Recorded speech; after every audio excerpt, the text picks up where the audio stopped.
tertúlia. Olá, meu boa tarde a todos. Hoje é dia 4 de janeiro de 2014, sábado. Esse é o verbete de número 2892. Ele tem 5 páginas, 48 logias e 15 máximos. Eu chamo a atenção que na divisão do detalhismo há 11 máximos.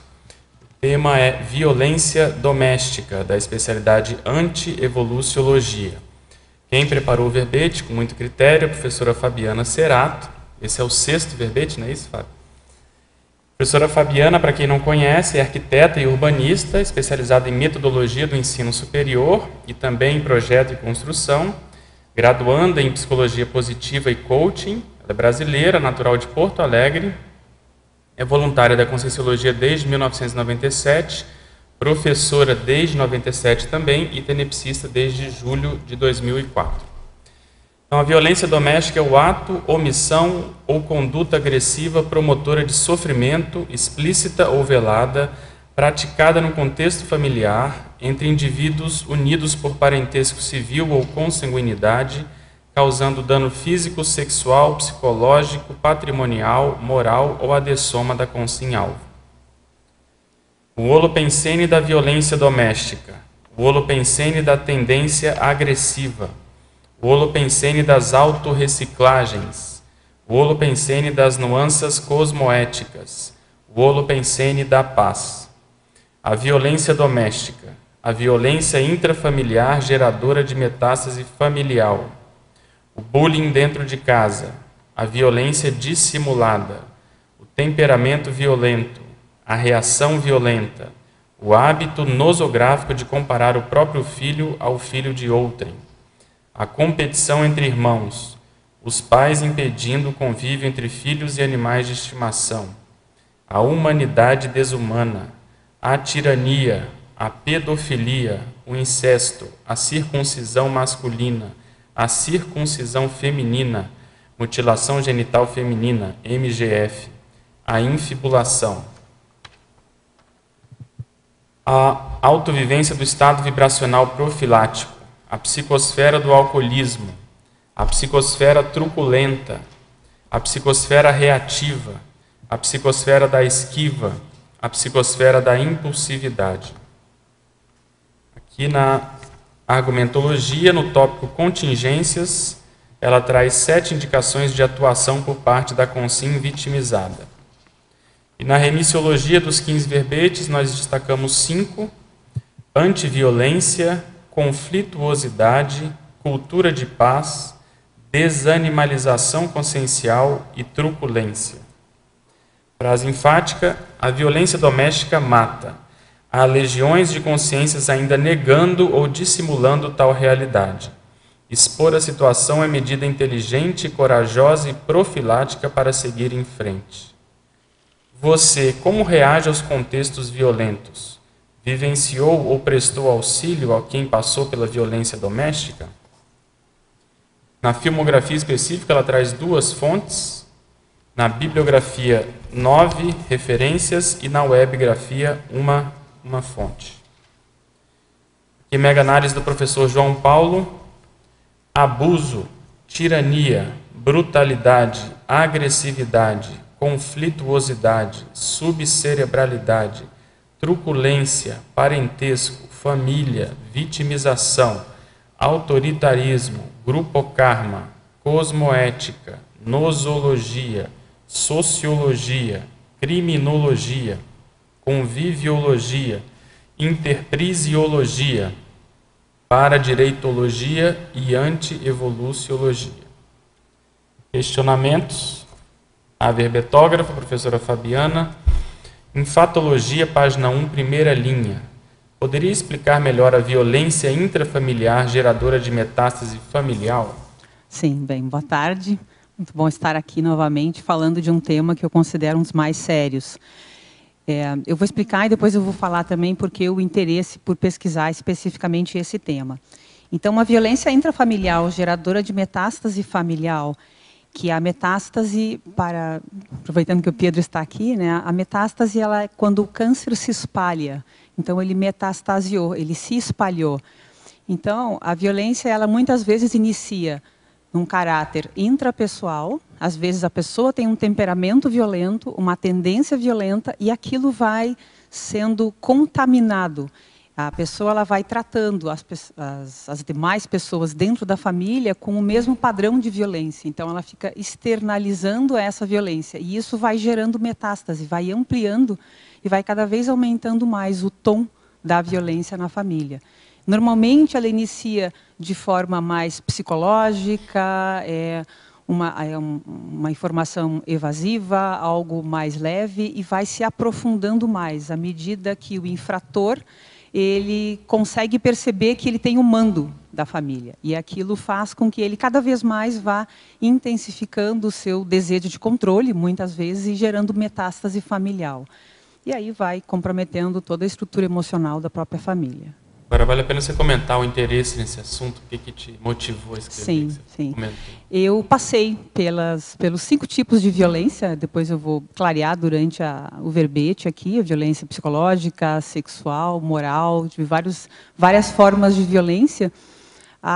Vamos iniciar com a física, que foi especificamente devido a um contexto de alcoolismo. Meu pai bebia muito, durante muitos anos, bebeu, e sempre que ele chegava em casa bêbado, não tinha controle nenhum. E quem estava na frente, ele já ia empurrando e já ia atingindo gravemente. E eu era pequena, e naquela época o meu raciocínio era o seguinte: eu vou proteger a família, então eu tinha a tendência de me colocar na frente das situações, na maioria das vezes, e era eu que, por bancar, também levava o retorno. Então, durante muito tempo foi assim. Hoje ele não bebe mais, ele já passou por vários processos de reciclagem, mas foi uma das nossas dificuldades maiores. Deixa muita sequela, e a gente vai estar falando durante o verbete sobre as sequelas e como lidar com tudo isso, né? Patologia também, segunda linha. Como prevenir e eliminar o bullying dentro de casa, onde não é visto por ninguém de fora? É a mesma questão. A maior dificuldade de se trabalhar com a violência doméstica e de se falar sobre isso é que as pessoas não assumem. Se faz uma associação errada. Então, a pessoa ela pode pensar o seguinte: poxa, eu sou vítima de violência, eu não presto, ou eu devo ter o meu quinhão, eu devo ter provocado, e fica tudo muito dissimulado. O bullying é algo que, às vezes, quem está de fora não percebe. Então, é uma manifestação intrafamiliar, mascarada, encoberta na própria família. Então, como é que a gente reverte o quadro? Da mesma forma que a gente faz uma reversão de quadro da própria violência na família. Tem N possibilidades. A primeira delas é falar a respeito, para a gente conseguir se conscientizar e aí entender e ir atrás de ajuda. Expor o problema, né? Expor o problema, exatamente. Continuando na fatologia, página 1, sexta linha. Como e em que local acontecem os arremessos de bebês na Índia? Sim. Infelizmente, o pessoal na Índia é um hábito. Para eles é quase jocoso, é quase uma brincadeira. Eles entendem, eles fazem essa prática há 500 anos. Eles entendem que atirar o bebê de 10 metros de altura vai fazer com que o bebê nasça e cresça forte e saudável. É um erro de abordagem. 10 metros de altura? É uma altura absurda, é uma altura absurda. Eles fica um grupo lá com um grande lençol para segurar, várias pessoas segurando, e é quase uma festa, uma celebração. E aí são vários bebês que são jogados. Não sei se vocês viram um desenho, o Rei Leão, onde o Rei Leão levanta o bebezinho dele. Um desenho de Walt Disney, isso aparece muito. O pessoal faz igual, levanta o bebê, o pai levanta o bebê como se fosse um troféu e atira. Mas atira. E aí o bebê volta. A maioria dos bebês não acontece, mas tem muitos casos de morte, com certeza, né? Não perguntaram para o bebê se ele quer ser atirado a 10 metros de altura. É um absurdo. Idiotismo cultural, né? Total. Ainda na fatologia, página 1, final da penúltima linha. Esta pseudo-harmonia familiar é o mais comum na maioria das famílias? Em qual país há mais violência doméstica e menos violência? Saberia dizer? Olha, saber falar em qual país eu não saberia, apesar das pesquisas aí. Mas a pseudo-harmonia é um disfarce, é uma maquiagem. Parece que tudo está bem e não está. Então, a pseudo-harmonia é eu fazer de conta que eu estou bem, que eu tenho uma relação boa com a outra pessoa e eu não tenho. Dentro de casa, eu posso estar quebrando os pratos, brigando, discutindo, e para os vizinhos ou para quem está de fora, eu faço de conta que está tudo bem. Tem um verbete, inclusive, que fala sobre a pseudo-harmonia, né? É algo muito grave, é uma doença que precisa ser eliminada. E essa pseudo-harmonia não acontece só no contexto familiar, acontece também entre amigos, entre conhecidos. Basta a pessoa ter algo para conversar, para querer falar a respeito, e não expor, e fica algo mal resolvido, atravancado, atrapalhado, vai gerar uma pseudo-harmonia, onde a pessoa ela vai se sentir mal com a outra, energeticamente. E aquilo já contribui para aumentar um contexto de heteroconflito. Fobiologia, página 3, primeira linha. O que são a asinofobia, a cacorafiofobia e a fronemofobia? Sim. A asinofobia é o medo de ser agredido pelos pais, né? Então, é a criança que tem medo, provavelmente porque já foi bastante agredida ou porque vem aí em um contexto de paragenética mais complicado. A cacorafiofobia é o medo do fracasso. Isso é uma consequência de quem passa pela violência doméstica. Pode acontecer da pessoa se sentir com uma baixa autoestima e ela já se sentir fracassada principalmente a criança, por estar naquele contexto. Então, ela já traz para ela, poxa, eu sou uma pessoa fracassada porque eu não dou conta, os meus amigos vivem num contexto melhor, o meu contexto é um contexto nosográfico, então eu já automaticamente me sinto fracassada. Seria o medo do fracasso. Com aquilo que a minha estuda da pré-derrota? Talvez, né? Síndrome da pré-derrota. É uma espécie de síndrome da pré-derrota. Já entra achando que vai... Já entra achando que está perdendo, né? Então, a pessoa já entra por baixo, no sentido de por baixo, nesse sentido negativo, né? E a fronemofobia também acontece, infelizmente, é o medo de pensar.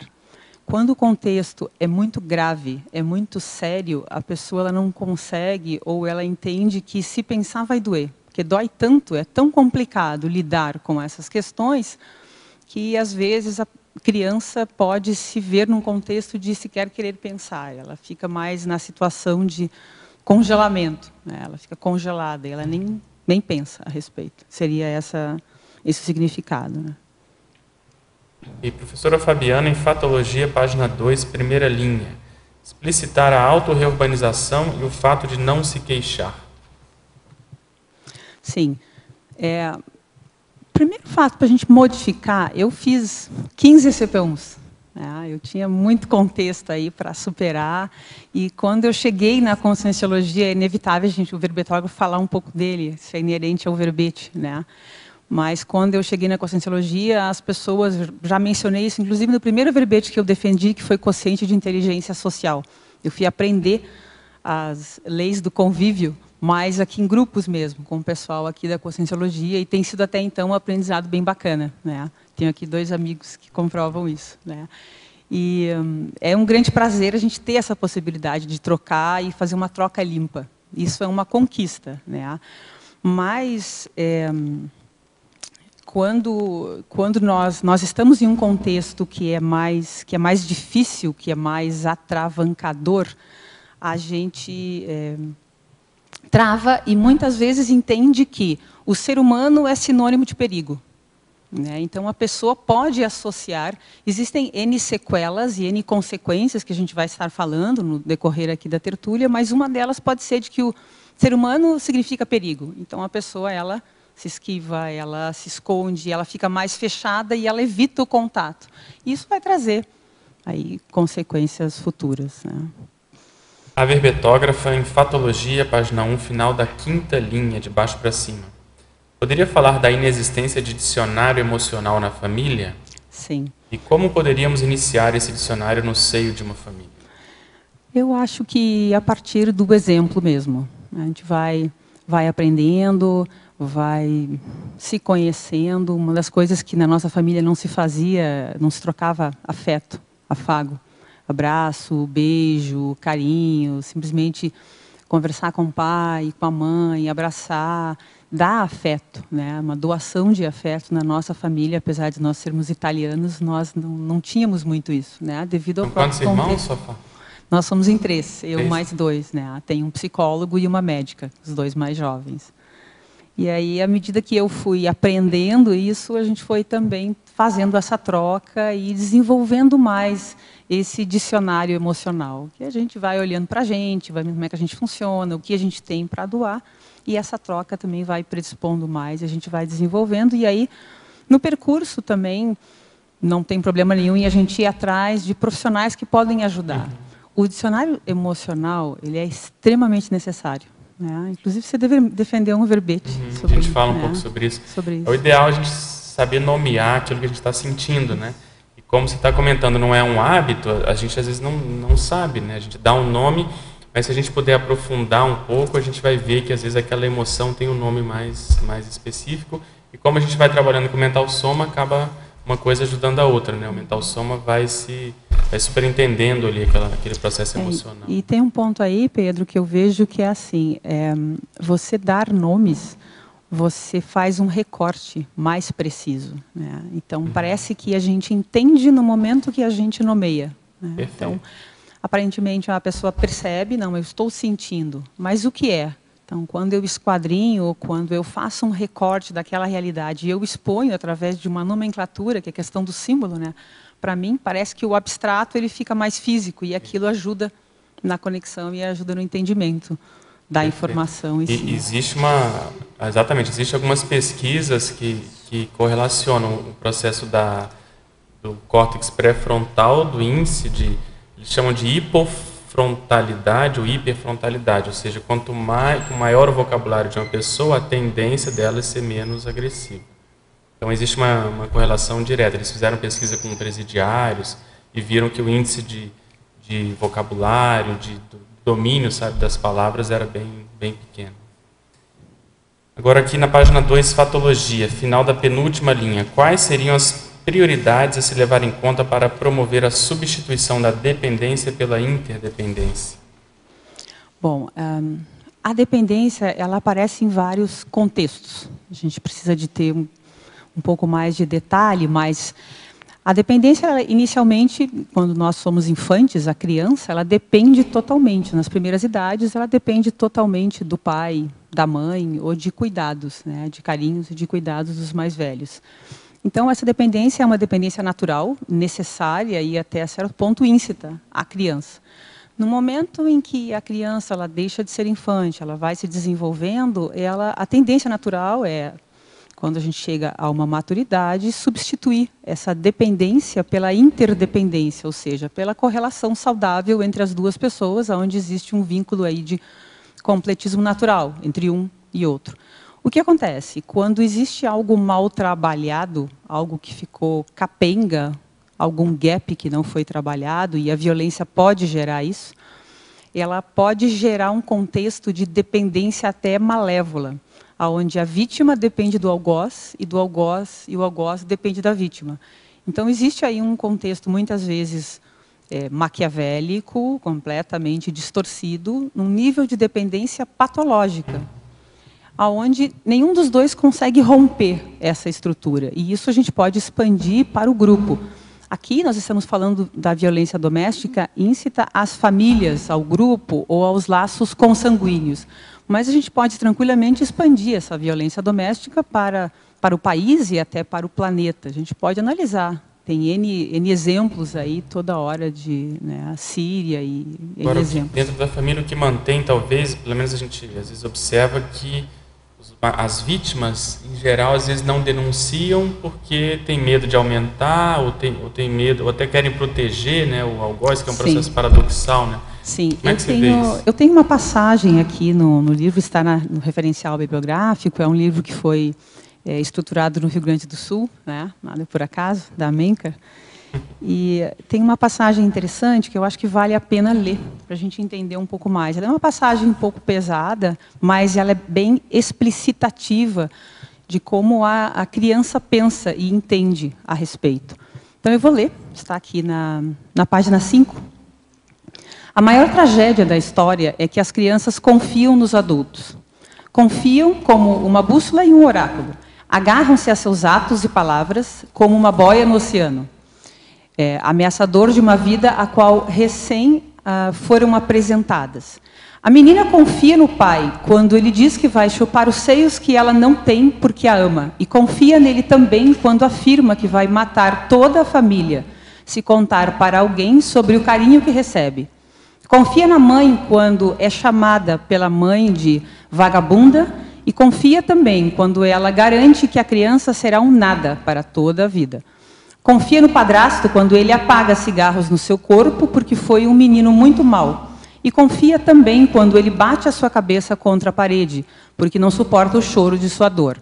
As crianças confiam nos adultos quando eles as espancam, violam, torturam e matam.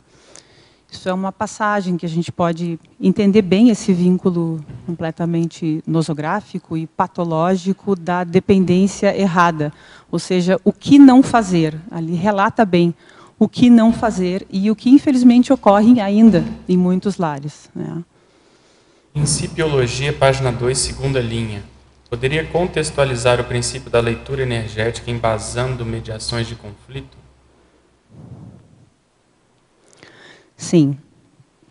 Uma das grandes vantagens a gente começar a iniciar num processo de autopesquisa é exatamente a percepção do ambiente, a percepção da energia do ambiente, a percepção dos acoplamentos, e isso nos dá um certo lastro para também conseguir ajudar nos lares ou durante as situações que são em contextos mais nosográficos. Então, fazer a leitura do ambiente, fazer essa percepção do ambiente, que é feita naturalmente através de um contato, à medida que eu entro no ambiente, eu começo a exteriorizar as minhas energias, eu vou naturalmente fazendo uma leitura desse ambiente. A partir dessa leitura, eu posso jogar as minhas melhores energias, utilizando uma expressão do professor Valdo, né? Matar ou morrer, jogo as melhores energias para fazer os resgates, as melhorias e as limpezas no ambiente. O melhor processo, muitas vezes o ambiente ele está tão carregado, com efeitos aí de poltergeist, porque a energia da violência são energias mais densas, mais carregadas. Seja ela psicológica, física, sexual, inerente a que situação for. São energias carregadas, densas. Então, o primeiro ponto é a gente ter energia, querer ajudar e entrar já exteriorizando energia mesmo. Vai, exterioriza energia, e quando há o momento correto, quando o contexto ele está tomado por uma situação mais nosográfica, muitas vezes o melhor é só exteriorizar a energia. A gente não tem como falar. A pessoa precisa acalmar, ela às vezes está sobre efeito de álcool, sobre efeito de várias consciências. Você perceber o energético, o extrafísico desse ambiente, ele é tomado de consciência. Então, a consciência que está ali atuando, muitas vezes sobre o efeito do poltergeist, ou está sendo completamente manipulada, ela não tem espaço, nem mental, e ela nem vai perceber o que está acontecendo se alguma outra pessoa quiser interferir. Ela está completamente tomada. Então, o ideal é jogar energia. No momento que o contexto acalma, então, depois da tempestade, vem a bonança, acalma, aí existe uma possibilidade, nessa possibilidade a gente faz o resgate e aí pode, então, fazer a interferência, dependendo da gravidade da situação. Paradoxologia, página 3. Poderia explicar o paradoxo do respeito à igualdade ser demonstrado pelo respeito à desigualdade? Sim, é um paradoxo bem interessante, porque durante o estudo do verbete, eu escrevi algumas frases que eu acho interessante fazer a leitura delas, né? Uma delas é assim: o problema não é nós termos conflito. O problema é como a gente resolve os nossos conflitos. Então, o respeito à desigualdade é exatamente isso. É eu respeitar quem pensa completamente diferente de mim. Respeitar não significa ser conivente. É diferente, acho que a gente tem que entender bem essa diferença entre ser conivente com alguma coisa e respeitá-la. Respeitá-la significa que aquela pessoa tem aquele histórico, aquele passado, e ela escolheu aquele momento, aquele contexto de vida onde ela se encontra. Então, você respeita, você entende, mas sempre que possível, se houver a possibilidade, você vai procurar, então, interagir e trazer situações. No caso aqui eu trouxe com relação mais à questão do belicismo e do pacifismo. Agora, existem N níveis de desigualdade, a própria desigualdade cultural é íncita e é necessária. Cada cultura tem os seus aspectos positivos e negativos. A gente trouxe agora há pouco um exemplo de idiotismo lá da Índia, que é uma cultura completamente, nesse sentido de arremesso dos bebês, completamente nosográfico.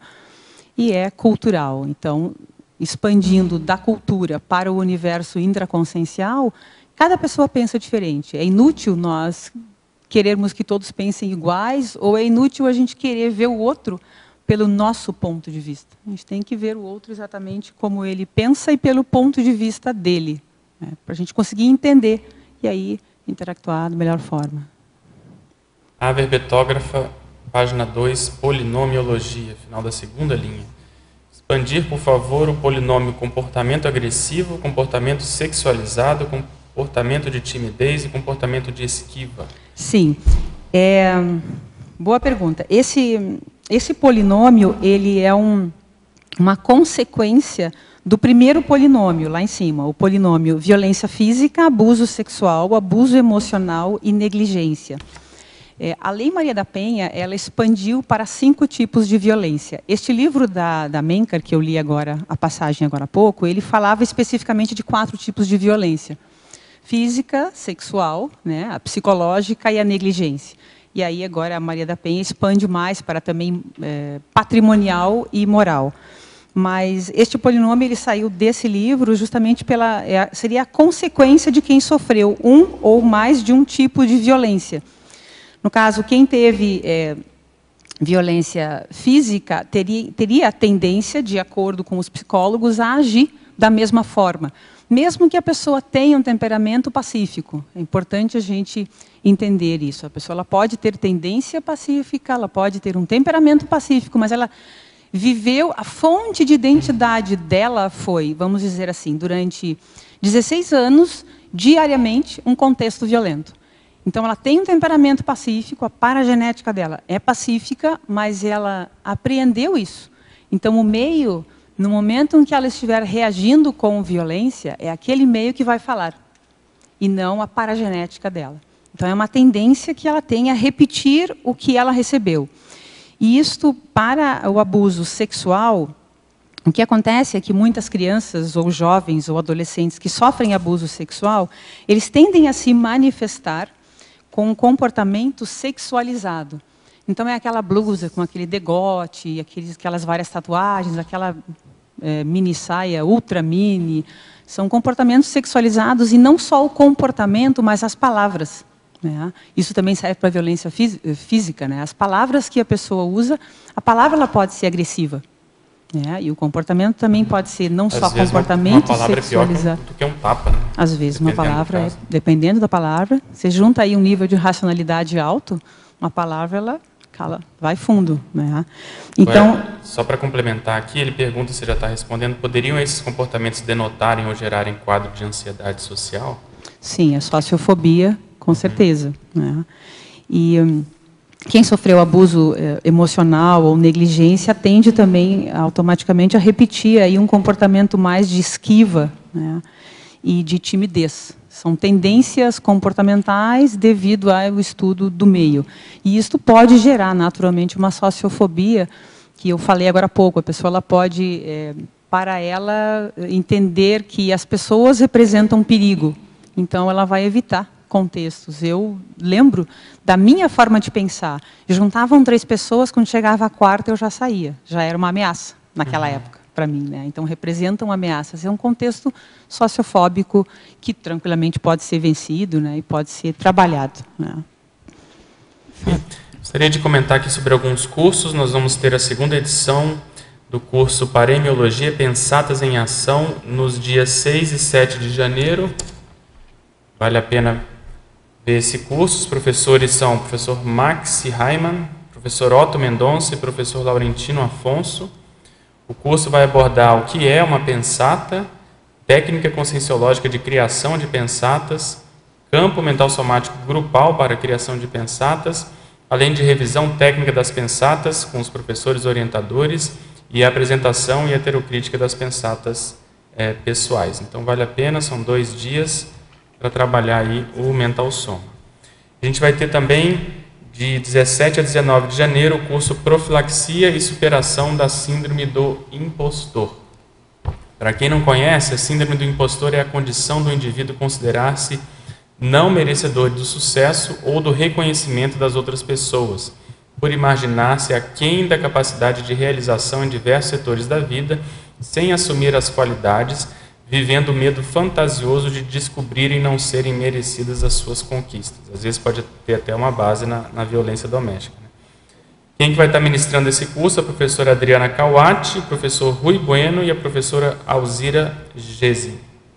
São 3 dias, então, de sexta a domingo, 17 a 19 de janeiro, aqui em Foz do Iguaçu.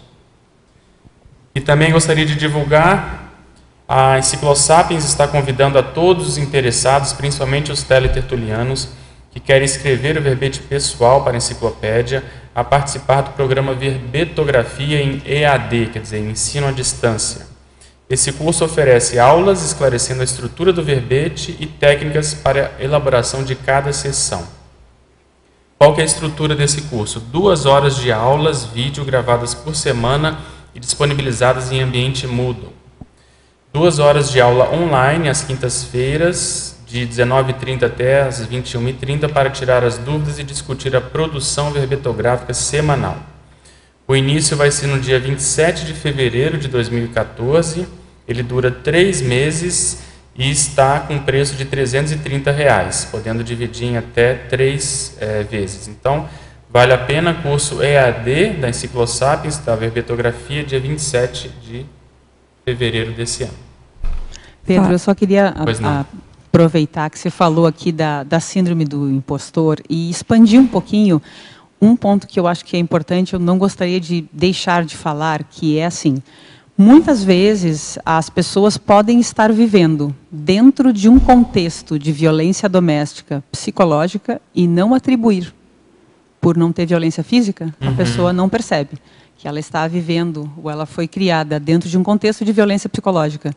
Então, ela tem afetos... Tem um assédio moral que a pessoa não consegue, às vezes... Sequelas graves, né, por ter passado aí por um contexto de violência psicológica. Então, a gente precisa de entender também, dentro da nossa casa, que contexto eu vivo. Vale a pena manter, o que eu posso melhorar para ficar mais lúcida da situação e poder mudar. Você está me fazendo lembrar que a gente deu recentemente, a professora Cristiane Ferraro, né, deu uma oficina de sociograma, para sociograma, e eu pude participar. Então, é mais ou menos um diagnóstico, pode ser utilizado a partir desse enfoque de como é a dinâmica familiar, justamente da qualidade da dinâmica familiar.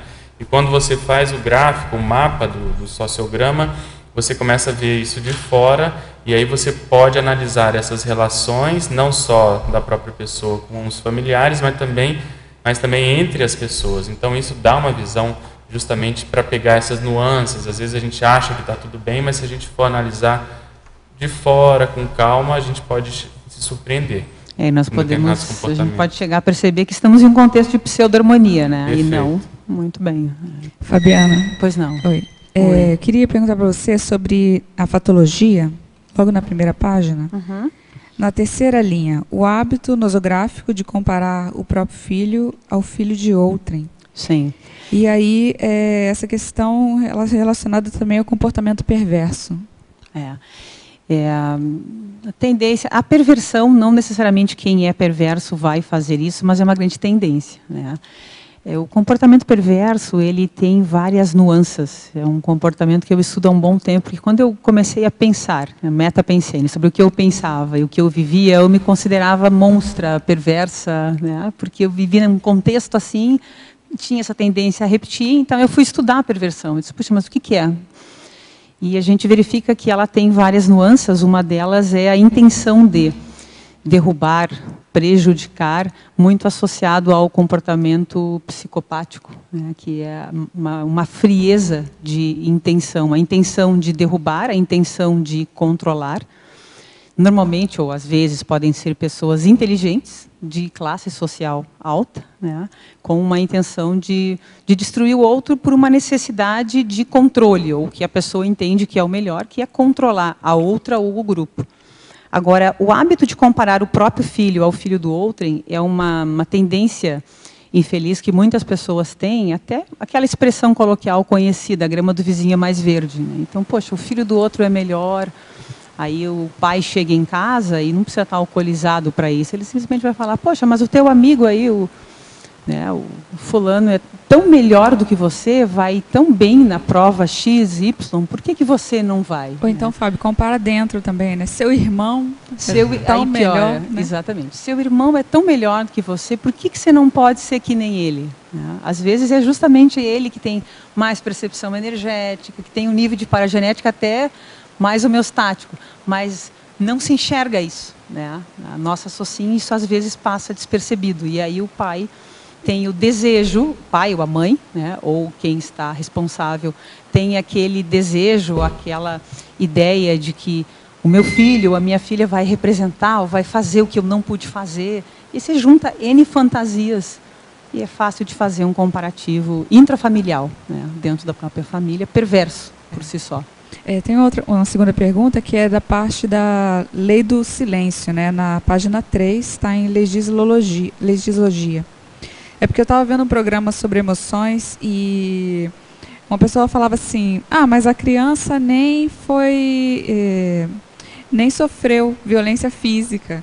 Como é que ela não tem coragem de falar para a gente aqui agora, num interrogatório, que ela realmente está sofrendo algum tipo de violência?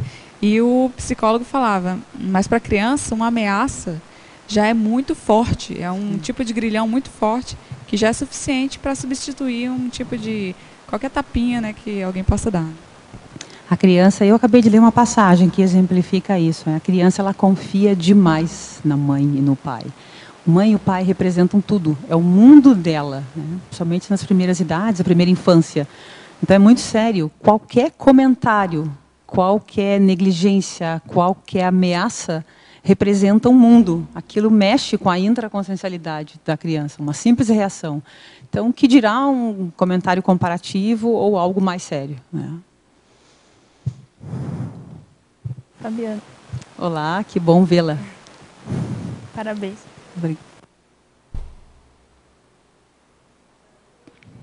Obrigada. Não sei se está ligado. Tá. Agora. Tá. Eu vi aqui que na patologia tu utilizou o temperamento perverso, né? Sim.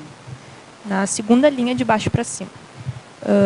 Eu queria, assim, se pudesse, fazer um contraponto com o verbete tirania. E qual foi a relação, assim, nesse estudo, que tu conseguiu identificar como sendo um temperamento, já que diz aqui temperamento perverso, né? O que é que essa consciência entende tão nosográfico?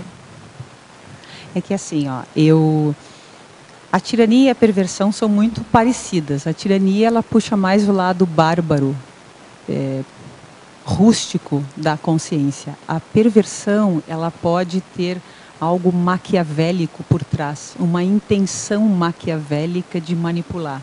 Os psicopatas são extremamente bem formados nessa arte, né? Então, existe uma pequena nuance, uma pequena diferença entre os dois.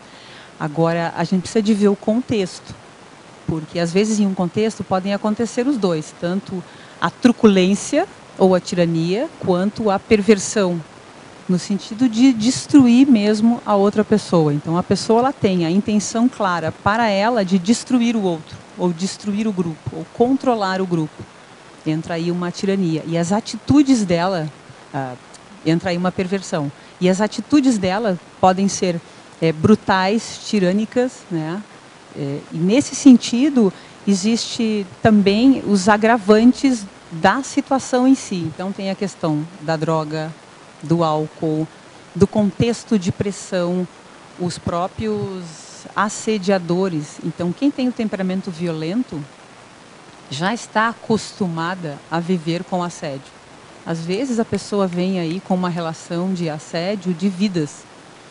A pessoa, ela não conhece outra forma de se manifestar que não seja através de um temperamento violento. Isso. Sim, ela já tem aquelas amizades extras físicas, né? Então, já tem não seriam amizades, né? Mas são aí mas é que aquele manipuladores. Contexto para ela considera é um Normal, paradoxo, né? bom, normal, é só o que ela sabe fazer Isso. até então, né? Até então, exato. Então, por isso que a gente precisa de tirar o véu ou a capa, né? que está maquiando a pessoa e fazer com que ela entre mais em contato com a paragenética dela. E a partir daí a primeira coisa é retirar a droga, o álcool, o contexto e tirar a consciência, tirar a pessoa daquele contexto, onde ela está acostumada a se manifestar daquela forma. Ela precisa de sair daquele contexto para ela conseguir enxergar outras coisas. É uma coisa que você está comentando aí, vou falar o mesmo com outras palavras, é o holopensene que se cria, né? Isso. Vai formando ali, saturando uma atmosfera energética que os assediadores têm um mando de campo. Então, realmente, você tirar a pessoa, seja o algoz, seja a vítima dali, a tendência só disso já é melhorar em função dessa... Esse é o princípio do resgate. Se a gente consegue tirar a consciência daquele contexto e colocar num contexto, às vezes, de isolamento. Muitos de nós passamos por isso na baratrosfera, né? Nós estávamos em um contexto patológico na baratrosfera e fomos resgatados. Saímos daquele contexto, a gente ficou em isolamento, ficou tranquilo, deu uma acalmada, fica lá numa espécie de acalmia, às vezes dormindo, descansando, e depois a gente entra num contexto melhor, mais diferenciado. E a pessoa ela começa a ter uma relação com aquele contexto diferente do outro.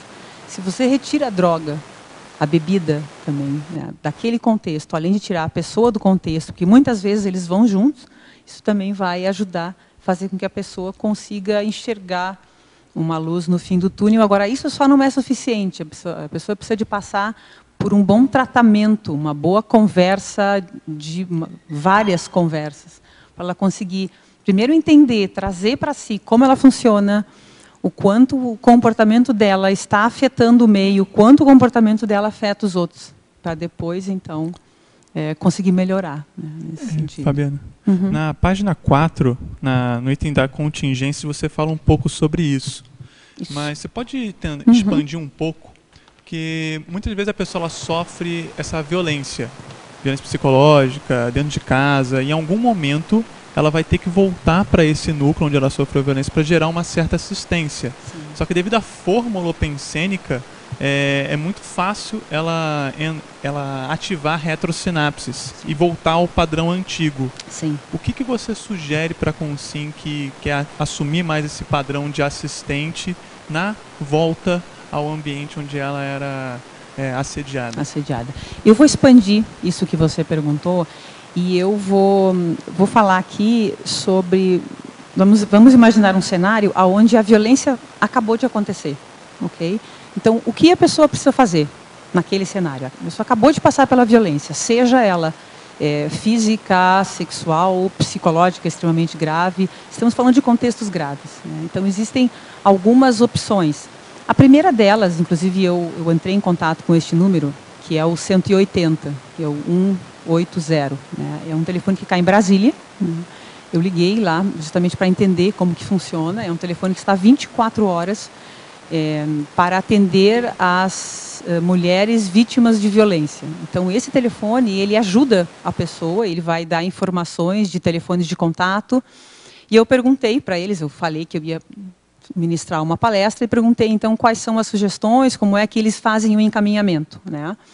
E o encaminhamento deles foi o seguinte: bom, o primeiro passo que a pessoa precisa fazer no momento que ela foi vítima da violência é fazer um boletim de ocorrência, fazer a denúncia. A denúncia precisa estar lá, independente do tipo de violência, precisa existir aquilo. Aqui em Foz do Iguaçu tem uma secretaria na Avenida Brasil, no centro, que é especializada, uma delegacia que é especializada em casos de violência e atendimento à mulher, né, ou aos lares onde a mulher foi vítima da violência. Então, ela vai fazer o boletim de ocorrência. Depois do boletim de ocorrência, o próximo passo é fazer um registro.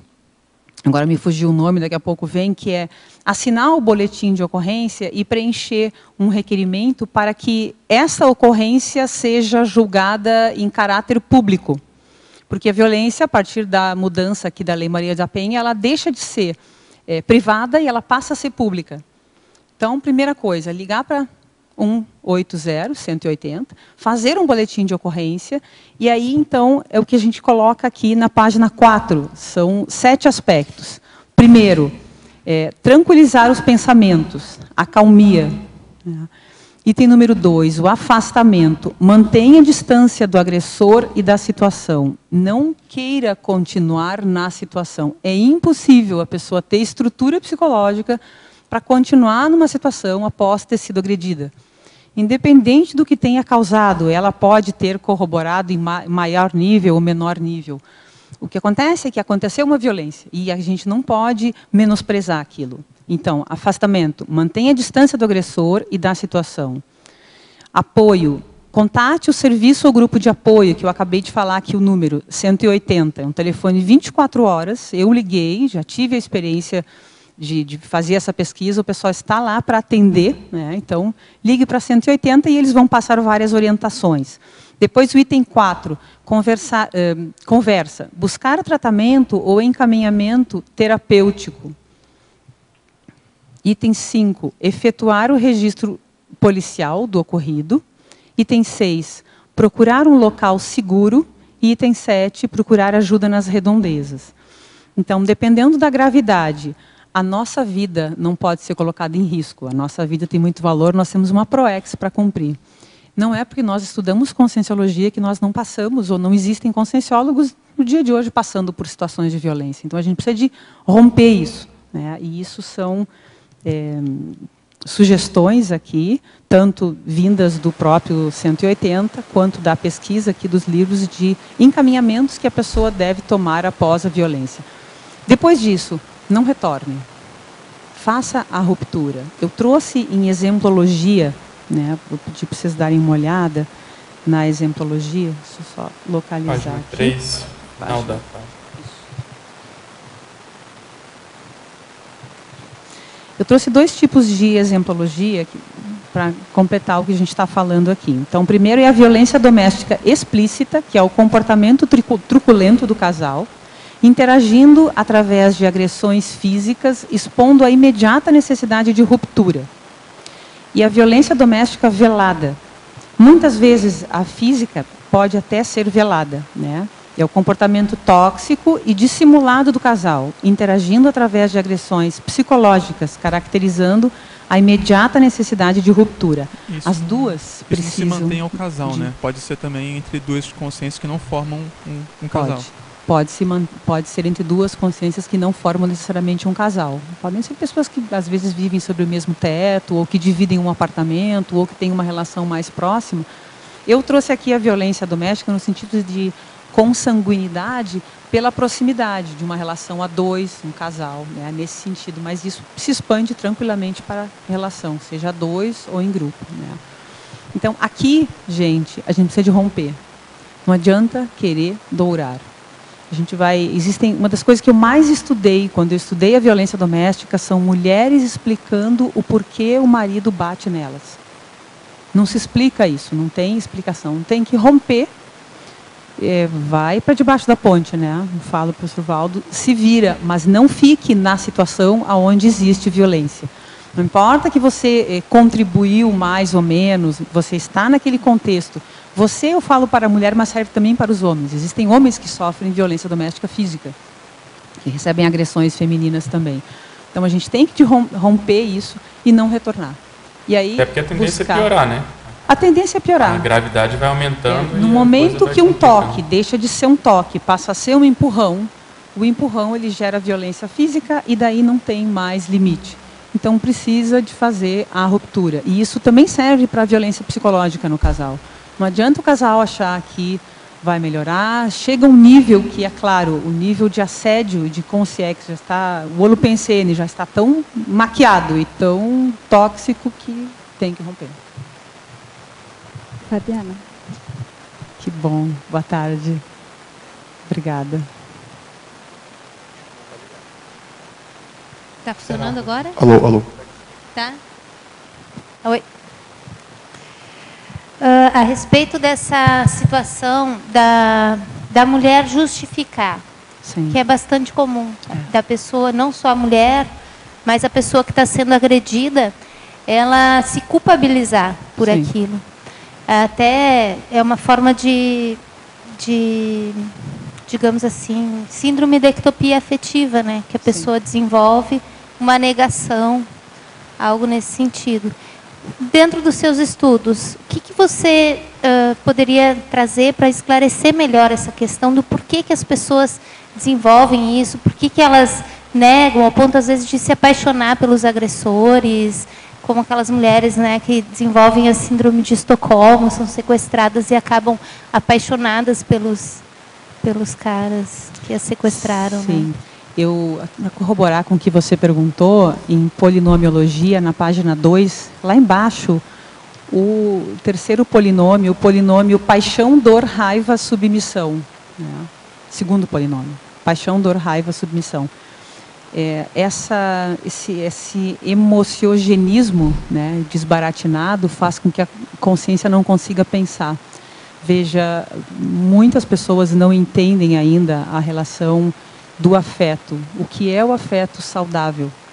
As pessoas, elas viveram em contextos, ou estão em contextos onde existe um afeto doentio, e ela não consegue fazer a virada do afeto doentio para o afeto saudável.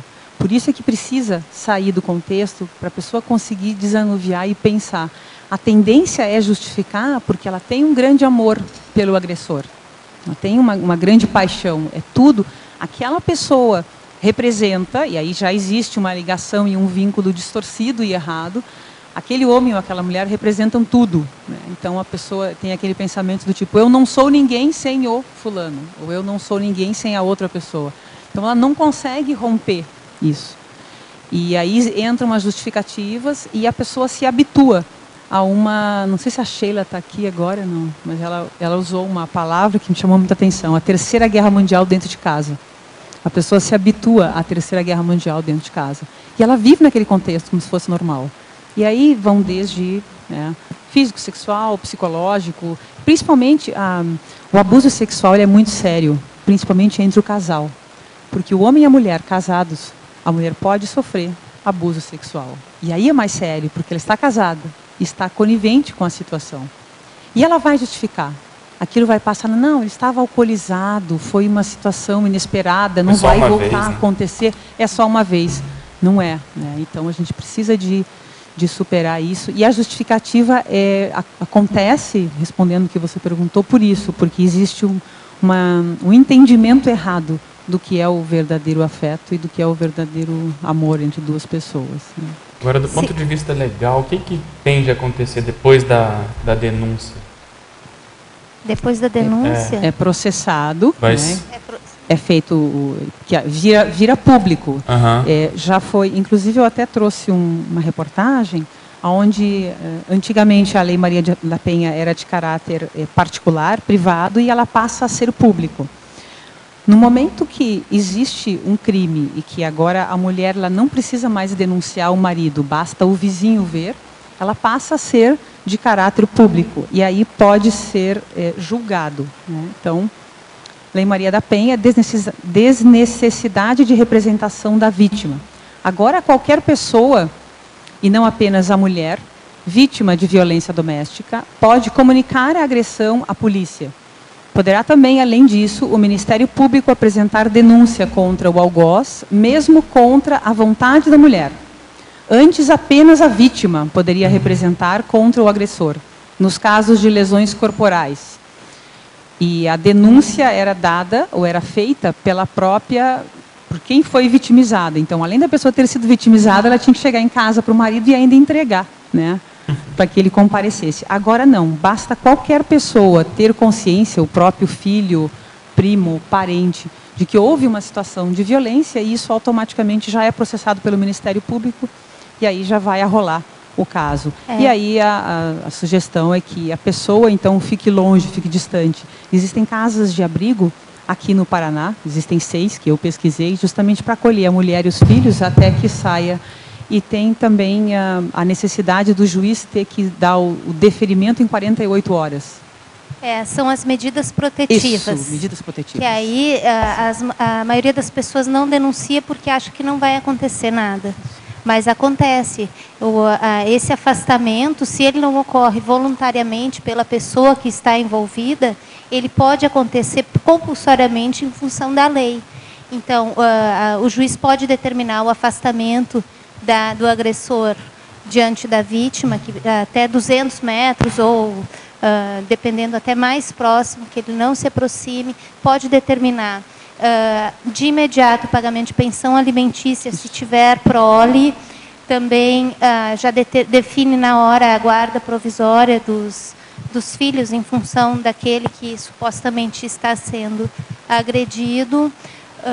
Tem mais algumas que agora eu não me recordo, mas acho que a mais importante mesmo é essa questão do afastamento, da pessoa ser afastada. E ela, se ela chega a ser, de uma certa forma, ameaçada ou se sentir com medo, ela liga para a polícia e a polícia está orientada a imediatamente intervir nesses casos. E o mais interessante também, Márcia, é que isso necessita ser feito em 48 horas. Ou seja, o juiz ele precisa de dar a resposta em 48 horas. A ordem é medida liminar. Isso. Eles têm que dar, normalmente eles dão no dia que chega. Isso. A praxe, porque nas grandes cidades tem varas especializadas para essas decisões. Nas cidades menores não, mas quando chega, em regra, os juízes, se podem parar o que estão fazendo, eles param, se não podem, depois eles decidem essas questões, porque elas são realmente urgentes.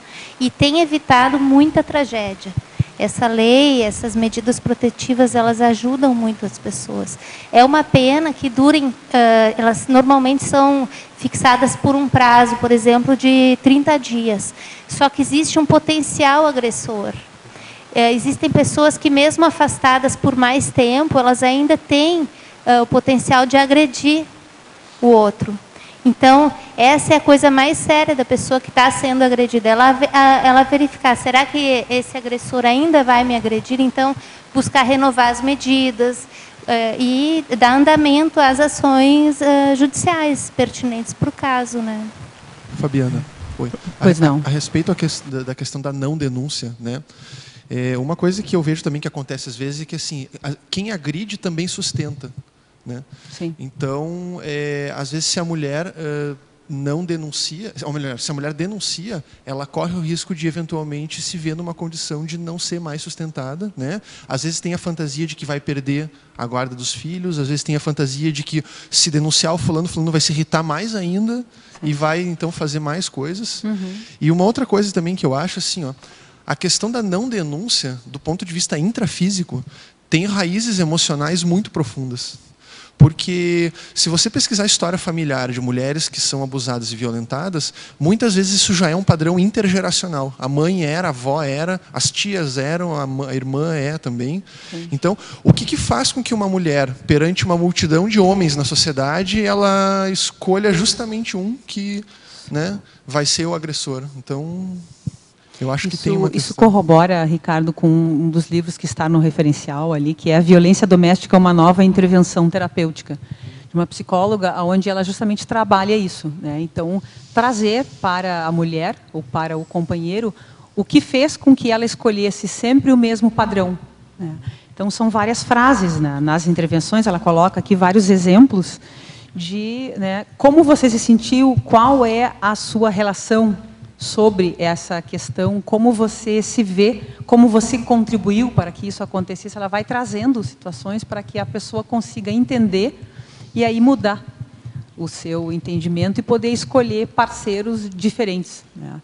Isso que ele falou, Fábio, seriam os ganhos secundários. Há vários ganhos secundários para a pessoa permanecer naquela situação, não é? E as situações mais loucas, mais esdrúxulas, você vai encontrar, as motivações mais loucas, você vai encontrar para que a mulher se mantenha nisso, sim, não é? Se você Agora, na verdade, isso existe porque, de uma forma ou de outra, elas permitem. Na hora que elas dizem, basta, se todas elas fizessem como ela está dizendo, não aceito isso de modo algum, cai fora, a violência doméstica não existiria mais, né? Porque homens violentos não.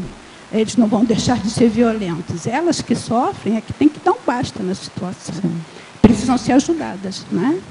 Agora, a violência em si, saindo aí até do contexto da mulher, claro que a mulher, naturalmente, pela questão genética do corpo, ela sofre mais que o homem. Existem também mulheres violentas. Então, a violência é um problema sério. E a gente precisa de mudar tudo que for tendência, as filigramas que nós ainda tivermos dentro de nós, que tem característica violenta, né? E se nós formos olhar no detalhe, ainda existe, né? Ainda existem detalhes e situações e nuances que são de caráter violento. Eu vou dar um exemplo aqui bem simples. No momento que eu discordo de um argumento e eu penso contra aquela pessoa, e eu tenho o desejo de cortar a carótida, ou eu tenho o desejo de eliminar aquela pessoa, eu tenho o desejo de não conversar mais com aquela pessoa, é só o desejo. Eu não tive nenhuma atitude física, mas eu ainda estou agindo com o mesmo padrão de violência que eu estou criticando, né? Então, esse é um ponto sério. Então, a gente ter conflitos, nós estamos aqui para diminuir os nossos conflitos, mas a gente tem que diminuir também a nossa tendência autodestrutiva. Tem um verbete do Daniel, que é temperamento autodestrutivo. Ele fala sobre isso, ele discorre sem tendências autodestrutivas. Então, a gente tem que eliminar isso nas filigramas. Nós falamos aqui de paraleis, cosmoética, né? Isso é muito sério. A gente, para poder ajudar o outro, a gente precisa eliminar qualquer resquício de violência que a gente ainda tiver, para conseguir entender o que é diferente da gente, né? E um segundo ponto também, que eu acho que é interessante trazer, é: uma coisa é a pessoa ter sido vitimizada, e a outra coisa é ela agir no papel de vítima, né? Fê trouxe um verbete aqui no primeiro dia do ano, né, que é papel de vítima. Então, a pessoa que foi vitimizada não precisa agir no papel de vítima. Ela não precisa mais agir como coitadinha, se abaixar, caminhar, ninguém me vê, um mundo cruel, o que eu fiz para estar naquele contexto. Não, ao contrário, vamos pesquisar, vamos ver o que dá para fazer para melhorar, tirar o melhor disso e ajudar quem ainda está passando por essas situações, né? Então, são situações diferentes aí que eu queria trazer. Fabiana. Uhum. Tudo bem? Bom. Aqui na coloquiologia, na primeira página, você traz assim: quando um não quer, dois não brigam. Isso. Né? Que não é uma situação de uma simples passividade, né? Sim. Para a pessoa, então, não compactuar, não...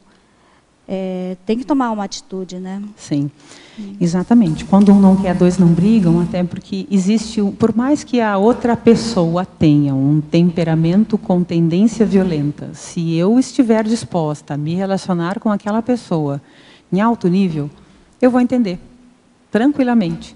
E eu não vou corroborar, ou eu não vou instigar o ciclo de violência. No contrário, eu vou jogar bastante energia, de paz, de tranquilidade, eu vou entender que aquela pessoa... Gente, se comportar de maneira violenta, está escrito na testa da pessoa, é sinônimo de estar escrito: eu preciso de ajuda. É simples assim. Então, quem se comporta com violência no trânsito, aonde for, no dia a dia, a gente vai no cinema, tem alguém com comportamento violento, os jovens querendo entrar para o grupo, isso tudo é necessidade de ajuda. Então, quando um não quer, dois não brigam. Mesmo não sendo numa situação crítica de agressividade física, mesmo uma agressão psicológica, bullying, né, que você falou, bullying, sim, também, né? Também. A pessoa tem que dar um basta, né? Também, tem que dar um basta, e a outra pessoa, o infrator, quem está praticando o ato, perante a pessoa que está um pouco mais lúcida e mais consciente, ele pode até continuar, né, ofendendo, atingindo moralmente, mas quem está recebendo, se tiver um pouco mais de lucidez, no momento que der o momento, que for o momento ideal, a pessoa vai falar, vai chamar a atenção: olha, veja a sua ação, veja como você está agindo, se comportando, veja o que você acabou de falar, olha a gravidade do que você acabou de falar. Mas, E posso só seguir nessa linha? A questão é assim, Pode ir. se a pessoa, por exemplo, ela já tem... porque assim, ela atraiu uma pessoa violenta, provavelmente em função da sua própria agressividade. Sim. Né? Aí ela entra naquela questão vítima-algoz. Uma hora ela é vítima, outra hora ela é algoz. Nessa condição, se ela decide, então, bom, eu não vou mais agir com violência, ela pode parar. Mas dependendo do nível de agressividade que já estava instalado naquele relacionamento, fica complicado, né? Ela parar e continuar o relacionamento. Às vezes esse parar... Sim, é a ruptura. É a ruptura da relação. Tem gente Sim. que está num ciclo de violência, sim, que não é bateção de boca simplesmente, né? É coisa mais séria. Então, a pessoa tem que avaliar bem, porque é importante, eu acho, essa deixa assim, da gente saber conviver com o outro também, mas ele não pode ter aquele traço. Sim. Porque se a gente tem aquilo, a gente tem que estar reciclado naquilo. Eu queria falar sobre isso do ponto de vista da mulher. Porque muitas mulheres ainda pensam assim, ou vivem nesse contexto e nesse ciclo de violência, por alguns mitos ou alguns pensamentos do tipo. Gente, eu vou trazer para a nossa Cognópolis aqui, vocês vão me dar licença, mas até pensamento do tipo, poxa, ter uma dupla evolutiva é tão difícil agora que eu arrumei alguém, né? Então, pode ser um pensamento desse nível, né, de autocorrupção nossa, não é lá fora, é aqui, até lá fora, do tipo, poxa, eu tenho os meus filhos, ele me sustenta, como é que eu vou mudar? Eu vou romper uma relação de 10 anos de convívio com o amor da minha vida e etc. e tal. E a outra situação que a mulher pode pensar também, eu não sou capaz de ficar sozinha. Eu não me banco, eu não tenho condições, eu sou muito frágil, eu preciso do outro. Então, são mitos que, se a gente não romper esses mitos, a gente não sai da relação. Não tem como. Uma relação, quando ela está muito tóxica, ela precisa de um tempo, de um afastamento. Ninguém depende de ninguém. Nós estamos aqui para contribuir um com o outro. Agora, se o meu pensamento está... se a minha tendência de pensamento é dependência, que inclusive foi falado no início, está errado por aí. Então, primeira coisa, vamos cortar o ciclo. Rompe a relação, fica um tempo distante. Faz uma análise, vai buscar psicólogo, dependente da gravidade, psiquiatra, vai atrás. Consciencioterapeuta. Consciencioterapeuta, isso aí. Agora, uma coisa que ajuda é ter a visão serexológica, porque a pessoa pode pensar que ela já teve vários maridos, várias esposas, vários pais. Então, essa questão de fixar só numa condição, se não rompe, às vezes ela está nisso há vidas, né? E outra coisa que eu lembrei também, ouvindo vocês comentando, é a pré-intermissiologia, ou o processo da liderança que nós vamos exercer. Quer dizer, tudo indica que nós tivemos que fazer uma certa ruptura com algumas companhias do passado para a gente poder melhorar um pouquinho e agora poder voltar a conviver com esse povo. Então, se mesmo no ciclo evolutivo isso acontece, né, o que dirá na vida humana, né? Então, realmente tem que cortar, você tentar melhorar, e se for o caso, se der a oportunidade, depois voltar a conviver num outro nível. Só queria fazer mais uma pergunta. Na binomiologia, o último binômio, você poderia ampliar binômio vulnerabilidade afetiva e violência psicológica? Você poderia comentar um pouco mais? Acho que você já falou bastante. Sim, era o que a gente estava mencionando agora há pouco. A pessoa, quando ela tem um entendimento errado, ou quando ela está numa vivência a dois e ela se sente muito vulnerável, ela acaba ficando também vulnerável aos assediadores. Qualquer tipo de vulnerabilidade é diferente. A vulnerabilidade é diferente do romantismo, da suavidade. A pessoa que é vulnerável, ela está aberta para o que vier. Então, eu não tenho objetivos. O que vier, eu estou à disposição. Isso gera uma carência muito grande. Quando a carência afetiva é muito grande, a pessoa tende a aceitar o que vier. E ela não consegue sair desse contexto. Então, ela tende a errar nos parceiros. Por isso é que a gente precisa de buscar amigos, sair, conversar, mesmo tendo um relacionamento fixo, né? Para a gente poder ter mais companhias e ter mais suporte na hora que a pessoa precisar de conversar, para diminuir o nível de vulnerabilidade. Não pode ficar presa somente a uma pessoa, né? E sim procurar maior nível de interação social, de grupo, para ter mais pessoas em quem a gente possa contar e confiar, além do nosso próprio parceiro, claro. Né? Fabiana, na página 3, em antagonismologia, você pode expandir o primeiro antagonismo do amor doador e amor manipulador? A minha pergunta primeira é, existe um amor manipulador? E segundo, quando existe um domínio energético da pessoa que manipula, como que a gente pode auxiliar quem está sendo manipulado a sair desse ciclo? Vamos lá, então. O amor doador, o amor manipulador, na realidade, se nós formos pensar na acepção da palavra amor, não. Né? Aqui o que chama a atenção mesmo do amor que é autêntico, real, como a gente entende, um maxi-mecanismo, fraternismo, e a manipulação. Né? O amor manipulador, na realidade, é a manipulação que utiliza palavras de afeto, carinho, representando, né, o amor que não é, que é uma manipulação. Então, a sua pergunta é pertinente. O amor manipulador seria incoerente tendo em vista o amor que nós compreendemos pelo que seria amor, né? Agora, o ato de manipulação em si é muito grave. A manipulação psicológica, principalmente feita por pessoas que são inteligentes, não precisa de droga, não precisa de alcoolismo, não precisa de nada. As pessoas, quando elas utilizam a inteligência, o mental soma, a favor da manipulação, contra elas mesmas, né, nesse sentido, é extremamente sério. Aquilo vai fundo, mexe e desestrutura a base das pessoas, de quem convive, né? E aí gera também um padrão de energia desgastada. E se, além disso, a pessoa ainda tiver força presencial, ou se ela tiver uma força, ela entrar com a manipulação e com a força energética, é mais grave ainda, né? Então, a pessoa ela tem que... Quem está passando por isso tem que ter lucidez, sair para conseguir pensar e entender melhor a situação de fora, né? Ela não é uma situação fácil de ser entendida, mas ela ocorre nas melhores famílias, né? Então, longe, ela vai conseguir ajudar mais do que perto. Com certeza. Longe, se nós estivermos intoxicados por qualquer medicamento, né, ou por qualquer situação, a gente não consegue pensar. Quando a pessoa está intoxicada, ela não consegue pensar, ela só consegue se defender, né? Ela vai só se defender. Não, o que vier, eu estou me defendendo. Ela não pensa. Eu até trouxe ali o medo de pensar. Ela fica tão acuada que ela não pensa. Então, ela tem até medo de pensar. Então, ela precisa sair daquele contexto, sair daquele, né, daquele holopensene para, então, conseguir poder ajudar melhor. E aí, sim, aí retornar em outro nível.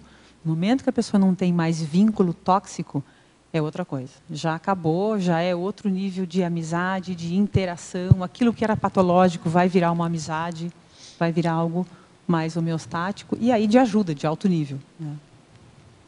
Fabiana, em primeiro lugar, parabéns pelo verbete. Obrigada, Fê. Se você pudesse esclarecer, por favor, na página 2, para a fatologia, na terceira linha, o poltergeist doméstico, e depois, em interaciologia, a primeira interação, que é a questão da violência e a religião. Tá. O poltergeist doméstico, ele é muito, acontece muito, principalmente com relação a excesso de energia. Existem crianças que os assediadores, inclusive tem no próprio filme O Poltergeist, a gente vê isso, né? O poltergeist, ele utiliza a energia do ambiente para a provocação de fenômenos. Então, acende e apaga a luz, o copo cai no chão. Quanto mais patológico o contexto, mais doentio, mais tem a tendência de ter fenômenos poltergeist. A energia da violência, ela é uma energia forte, enfática, ela entra, ela vai fundo e ela destrói, né? E isso provoca fenômenos de poltergeist porque gera um padrão de energia densa.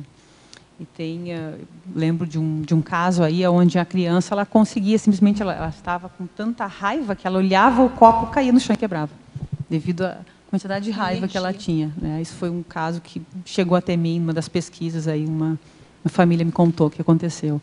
Então, isso pode acontecer, né, dependendo da quantidade de descarga energética na família, né? Outra coisa é o poltergeist, que acontece, que são fenômenos de apagar e acender a luz, quando as pessoas não conhecem a energia. Então, a pessoa tem muita energia, não está utilizando, aí não é num contexto patológico, né? Ela não está utilizando, ela desconhece o seu cabedal energético, e ela, então, muitas vezes pode provocar algum fenômeno de apagar e acender a luz, algum acidente, alguma mini, né, doença, alguma situação mais específica, menor, né? Mas o que a gente quis enfatizar aqui é o poltergeist mais patológico, no sentido de que o contexto é pesado. E aí predispõe a vários fenômenos de poltergeist. E os fenômenos não são leves, é aquela porta que fica batendo, ela fica... Aquilo é fenômeno. Tranquilamente acontece, né? E quem está, muitas vezes, isso é desencadeado pela vítima.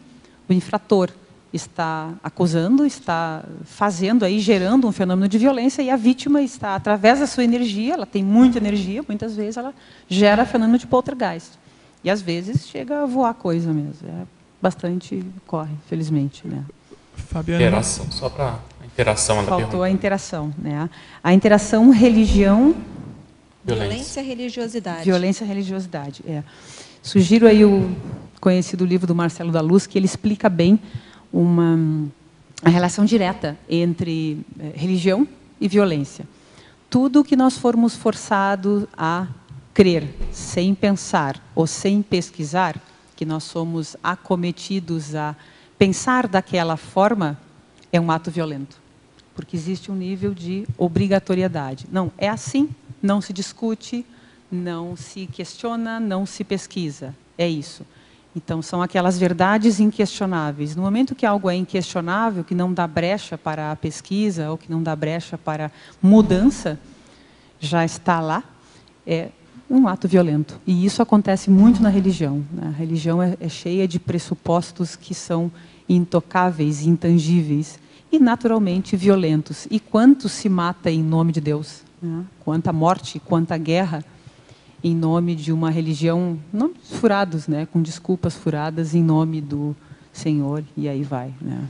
Fabiana, Obrigada. quando a consciência ela realiza uma opção por se manter desassediada, sim, e ela entra em um holopensene de não conflitividade, embora venha todo aquele conflito, não vou bater contra, não vou querer mostrar que eu sou maior, não vou querer mostrar que eu posso mais. Quando ela assume esse caráter de acabar com o conflito ali, isso pode ajudar a consciência a manter a pensenidade rígida? Nesse momento, a gente falou hoje de manhã das paraleis, né? Nesse momento, quando a pessoa assume uma outra postura, que é a postura de querer assistir, ela está no fluxo do cosmos. Ela entra, então, naquele momento ela entra em contato com as paraleis, ou seja, com o que realmente tem valor, que é o fraternismo, o universalismo, e ela vai entrar na intenção de ajudar. Aí muda tudo. Não precisa mais bater de frente, é tudo grande bobagem, a necessidade de controle, de manipulação. Infelizmente, o gênero feminino tem muito a necessidade do controle. Né? É um grande erro. Então, mulheres, a gente precisa de aprender, né, a não controlar. E no momento que eu deixo de querer controlar qualquer coisa, cai por terra e aí eu consigo assistir melhor. Isso aí. Efeitos. Aqui na efeitologia, você colocou os efeitos do abuso intrafamiliar. Você poderia aprofundar esses efeitos, especialmente na questão da prole mesmo, porque às vezes o casal está envolvido e não tem noção do que aquilo pode representar para os filhos. É o mais grave, são N efeitos. Para os filhos e para também quem vive essa situação, mas especificamente para as crianças.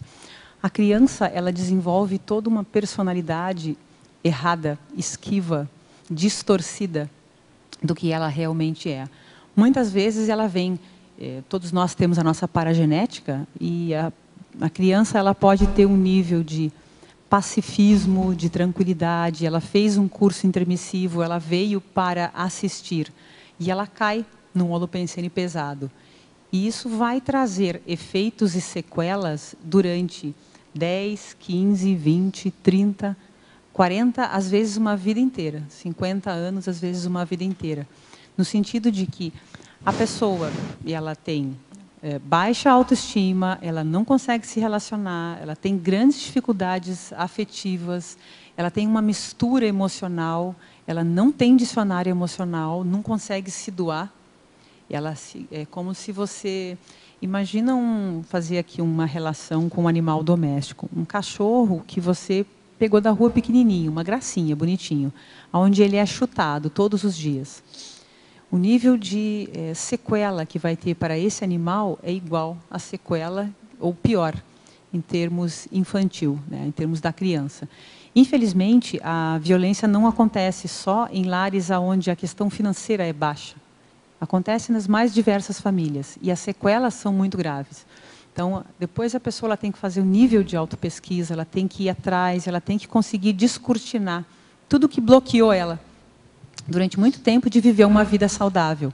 Ela vai ter comportamentos, como eu coloquei aqui no polinômio, com tendências de esquiva, de fuga, muitas vezes agressiva, muitas vezes autodestrutiva. É aquela pessoa que ou vai comer demais, ou vai comer de menos, ou vai se destruir, ela não vai se entender. E às vezes demora muito tempo para conseguir se entender como consciência e aí tirar proveito de si mesmo e poder ter uma vida mais tranquila, mais afetiva. Então as sequelas são muito sérias. Fabiana, na coloquiologia, você colocou a expressão quando um não quer, dois não brigam. Sim. Você colocou essa expressão pensando assim, exatamente no que, ligado ao seu tema do verbete? Foram 2 pontos. O primeiro é que, mesmo dentro de uma família, se existe um intermissivista lúcido ou alguém que está mais lúcido, não vai ocorrer a briga, porque a briga pressupõe mais de uma pessoa. Pode acontecer a autobriga, né, o autoconflito, mas a briga ela pressupõe mais gente envolvida no contexto. Se num casal, uma das 2 figuras do casal está lúcida, então a briga ela só não vai acontecer. Podem acontecer os desaforos e a outra pessoa fica à parte, né? Então, isso foi uma das acepções, uma das ideias que eu tive. E a outra ideia é quando já aconteceu a violência. Então, para, nesse sentido, provocar a ruptura, buscar a ruptura. Então, aconteceu a violência, aconteceram aqueles fenômenos, então o que a gente pode fazer? Vamos romper. E, a partir daí, seguir caminhos diferentes. Então, foram esses 2 contextos. Tá. Obrigada. E página 2, ciclologia, primeira linha. Poderia comentar o ciclo dissimulado de agressões domésticas e o ciclo carência e violência? Sim. O ciclo dissimulado, infelizmente, é aquele ciclo que acomete durante anos, né? É o marido que chega xingando a mulher, brigando com todo mundo, e ele é dissimulado porque fica nessas ofensas diárias, e isso já vira uma rotina nosográfica, uma rotina tóxica. Dissimulado porque não se fala, nem sequer se fala a respeito. A pessoa convive com aquilo, se habituou com aquela nosografia e não muda, não sai daquilo. Então, e para quem olha de fora, parece o casal perfeito. Inclusive, na filmografia, tem um exemplo bem claro disso. Aquele primeiro filme, lá na filmografia, na página 5, Dormindo com o Inimigo, ele foi um filme feito em 91, mas já retrata isso. Era o casal que personalizava o par mais perfeito, feliz, né?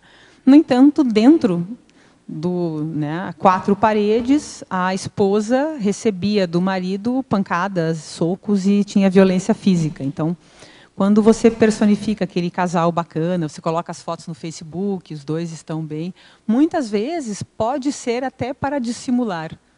Então, isso seria a violência dissimulada, que é aquela que não é exposta, que é velada, que é o que a gente trouxe na exemplologia. O que se faz num caso desses? Expõe, fala a respeito. Primeiro com um amigo, depois com o vizinho, e se a coisa for muito grave, 180, 180, disca, denuncia, e aí ruptura, e vamos procurar outros processos e outras formas de vida bem mais equilibradas, né? E tinha uma outra pergunta também. Carência e violência. Carência e violência também. Se a pessoa tem um nível de carência muito grande, ela pode perpetuar essa violência. E ela vai permitir que o seu agressor, que o infrator, continue nesse quadro, porque ela se sente carente e dependente da energia. Então, existe uma drenagem tóxica, né? É como se fosse algo que anda... patológico, que caminha, cada um tem 2 pernas, mas caminham cada uma com a perna de um, né? Então é nosográfico por quê? Porque não se sai daquele ciclo de vítima ao algoz, né? E daí para uma libertação precisa de mais tempo. Primeira coisa para romper o ciclo é a lucidez de um dos 2, sair do ciclo e não querer mais. Claro que sempre existe a relação de culpa, sempre tem uma questão onde os 2 corroboraram, mas isso a gente precisa estudar. Primeira coisa é sair da relação para estudar. Fabiana, voltando nessa questão do quando não quer, 2 não brigam, eu entendi o que você colocou. Mas a primeira leitura que eu fiz, porque se fala de violência doméstica, que às vezes inclui, quer dizer, às vezes não, né? Em vários casos inclui também a violência sexual. Alguns molestadores, às vezes, usam o discurso de que foi a criança, por exemplo, que provocou. Então, nesse caso, quando um não quer, ele não é molestado. Entende? Assim, eu estou ampliando, porque a primeira leitura, o que me veio na cabeça foi isso. E daí você falou agora nesse ciclo vítima-algoz. Às vezes, o ciclo vítima-algoz nessa vida, em outras vidas, foi invertido. Então, assim, como pensar dessa forma? Assim, o que você vê? Você sabe, Cíntia, que eu lembrei de algo que aparentemente não tem correlação com o que você perguntou, mas você sabe que na monarquia existiam os escravos de tapa, que eram escravos quando o monarca se irritava, em vez de ele bater em quem ele se irritava, ele batia no escravo. Olha que absurdo, né? Então, eu lembrei disso no momento que você estava falando. E eu estava pesquisando sobre isso ontem, né, como isso é sério. Esse mesmo comportamento de quem batia no escravo ou em quem fosse, acontece com o filho. É o pai que bate no filho, a mãe que bate no filho para educar. Não, o filho se educa batendo. Então, você senta a mão. Tranquilo, meu filho, senta a mão. E aí acostuma, né, e nem vê mais. O filho acostumou, erradamente, e a mãe ou o pai acostumam educar assim. De uma forma errada. Existem N verbetes que a gente traz aqui para a comunidade, de maneira geral, sobre a melhor forma de educar as suas crianças, os seus filhos. Sem dúvida, a violência não entra. Entra muita argumentação, muita calma. Tem que se estabelecer limites, isso é muito sério. A gente não pode misturar as coisas. Você não precisa estabelecer limites batendo na pessoa, mas estabeleça limites. A criança precisa de limites, né? Sem dúvida nenhuma, senão ela vai ser completamente arteira e, né, não vai ter sentido nenhum. Mas estabelecer limite não está vinculado à violência nem física, nem sexual, né? Nesse sentido. Aqui em Fatologia, página 1, final da 7ª linha. Pode comentar os presentes caros, podendo referendar incapacidade afetiva? Sim, isso trouxe até em função do que eu vivi um pouco na infância, né? Como nós não tínhamos o dicionário emocional, quando a bebida saía de cena, então entravam os presentes. Olha, lembrei de você, trouxe aí os presentes caros. Era mais fácil dar presente do que falar a respeito de algo que era tão doloroso, né, que era tão difícil. Então, muitas vezes, na falta de dicionário cerebral, tenta-se comprar o outro, ou manipular o outro através de presente. Claro que é bom dar presente, a gente tem a questão do mimo energético, é bacana, dar um bombom, um chocolate, mas não para substituir uma conversa que há anos deveria ter sido feita e nunca foi, né, ou não foi. Então, nesse sentido, não seria bom, né? Para a Fatologia, página 2, 3ª linha. Qual a relação dos acoplamentos baratrosféricos com a violência doméstica? Toda. A violência doméstica é difícil acontecer sem ter acoplamentos. Normalmente tem acoplamentos sérios, né, baratrosféricos, de caráter aí, muitas vezes, de mega assediador de muito tempo, né, muito tempo de passado, que já está manipulando aí. Seja com grupos, né, Palestina e Israel é um exemplo, né, só troca intrafísico e extrafísico. Os acoplamentos baratrosféricos é exatamente isso. No momento que a consciência não tem lucidez, ela não pensa sobre o que ela está pensando, ela não vê que ela está acoplada. Então, ela não tem como ajudar. E ela começa a agir de maneira que, se ela retira aquele acoplamento, ela não agiria. Então, o acoplamento baratrosférico é aquele acoplamento que manipula completamente a consciência se deixa manipular, e aí existe uma relação nosográfica de canudinho, né? A consciex fica drenando a energia e manipula pensenicamente a consim, e a consim só faz o que ela é pedida, né? Ela atua como se fosse um boneco de ventríloco. O aborto poderia ser incluído na fatologia como violência doméstica?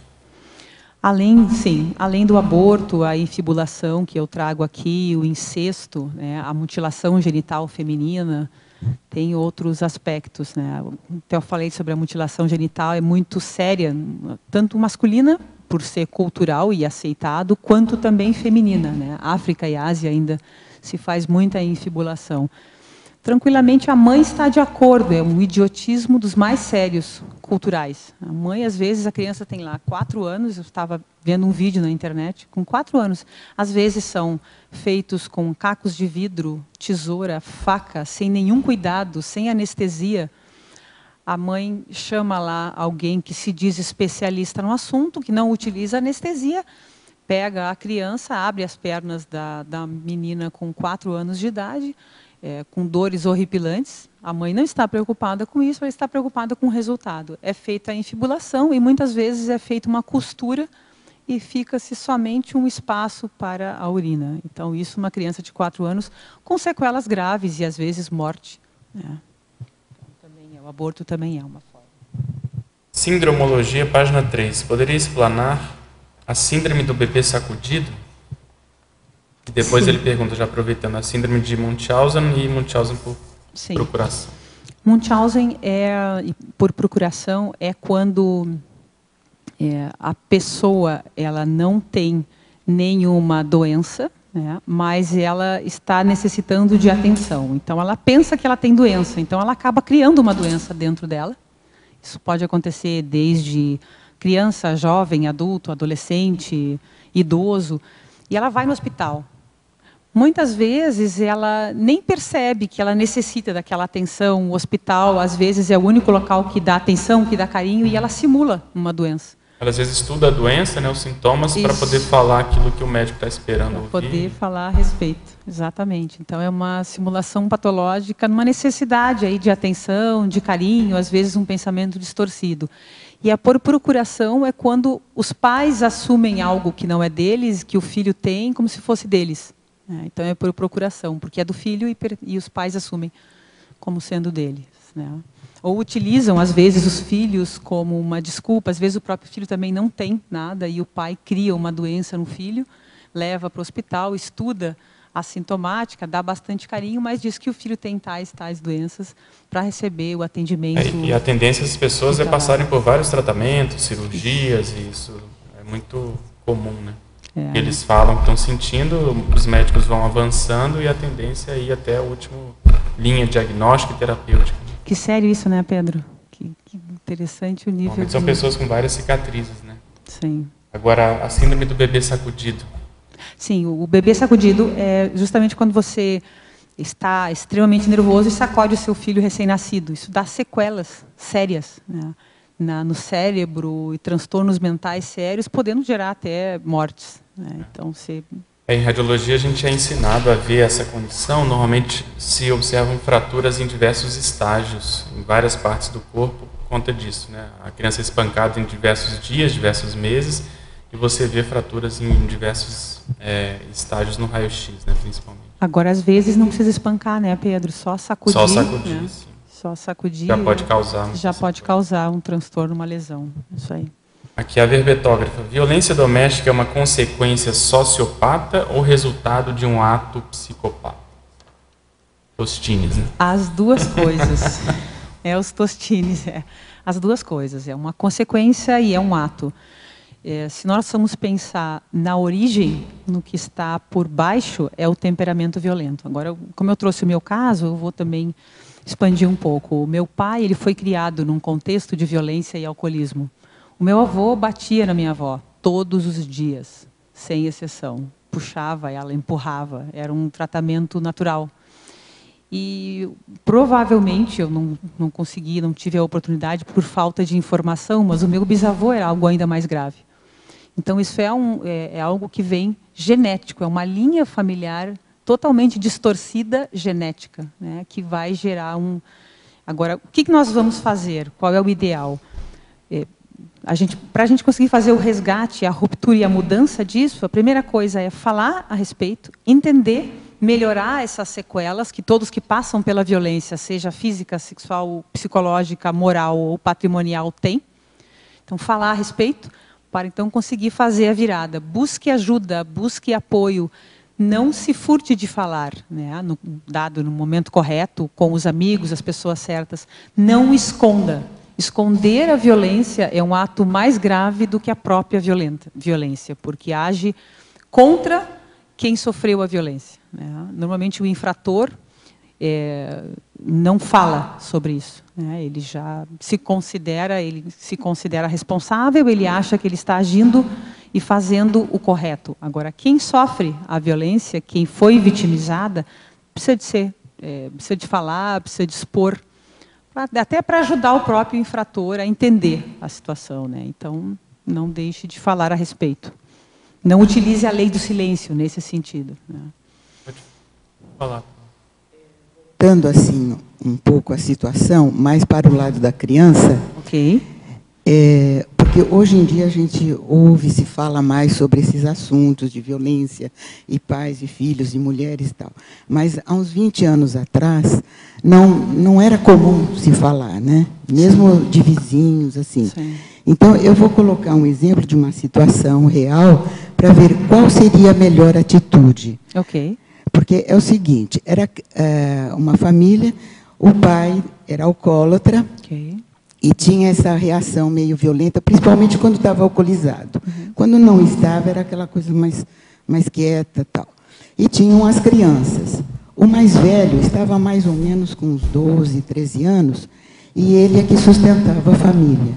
Então, ele trabalhava para poder sustentar. Ele já estava desenvolvendo até somaticamente, ele levantava os ombros assim. Ele já tinha uma postura, apresentação assim. Ele criança, você fala? Ele é criança. Okay. Filho. Acontece que outras pessoas interessadas na família, principalmente uma família que tinha mais poder aquisitivo, assim, e vendo aquela situação, achava melhor o menino fazer aquela ruptura, tirar o menino nessa idade assim de pré-adolescente para uma situação melhor. Okay. Ou ia morar com outra família, ou iria para um colégio onde ele iria estudar e tal, e fosse para casa poucas vezes, não permanecesse ali no ambiente. Acontece que esse menino, ele tinha um senso de responsabilidade e dizia, mas eu não posso fazer isso porque eu tinha irmãzinha pequena, tinha irmão, mas uns 2 ou 3, eram uns 4 filhos. Então, era isso que eu queria levantar. Qual atitude melhor com esse pré-adolescente? Olha, Pilar, eu pensava exatamente assim. Né? Eu pensava, puxa, eu tenho responsabilidade, tenho irmãos menores, então eu vou bancar, escondia todo mundo dentro do quarto, botava a mãe quando o pai chegava alcoolizado e ficava ali para bancar a situação. Eu não sei se esse é o ideal. Né? Depende da situação, depende do caso, a gente precisa analisar mais detalhes, porque quem está bancando é quem vai ter sequelas por mais tempo.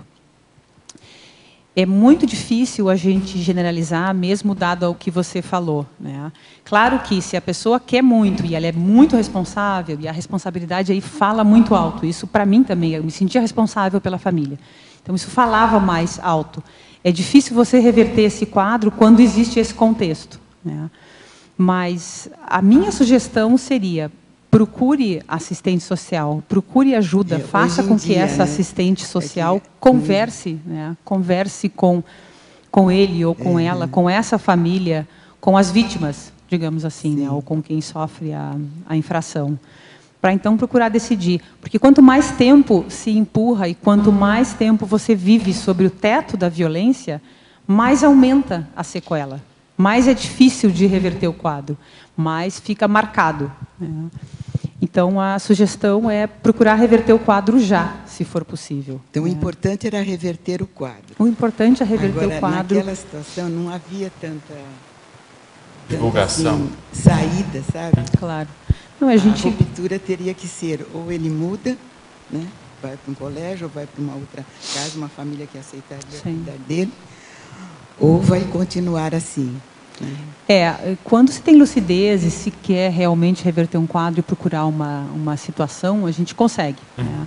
Só que, claro... Tentar botar no ventilador, né, para ver alguma coisa. Ele joga no ventilador, acontecer, vai atrás, corre, né, liga para o número 180, gente, eles têm várias sugestões de telefones locais. Apesar de estar em Brasília, eles comunicam com o Brasil todo, é da Presidência da República.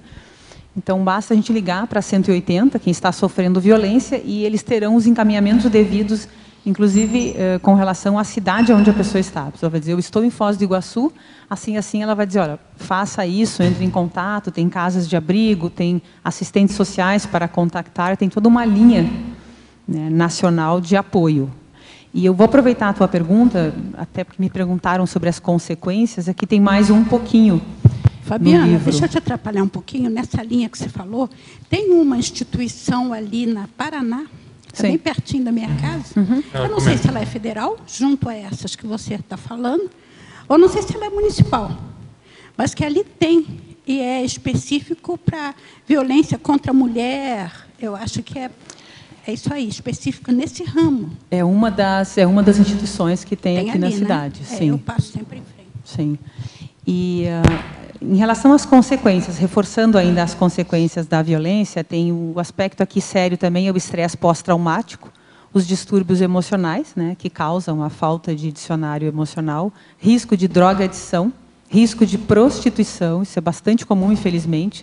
As pessoas que passam por violência acabam se prostituindo, as mulheres, no caso. Problemas de aprendizado, promiscuidade, queixas somáticas, distúrbios na sexualidade, depressão, suicídio e dificuldades de relacionamento. Muitas vezes, quem entra em contato com a criança ou adolescente é a única salvação. Às vezes é um psicólogo, um médico, um assistente social. Precisa entender que a pessoa é a única salvação naquele momento, então ela tem que agir e, muitas vezes, pela sua intuição, ver o que pode fazer para ajudar.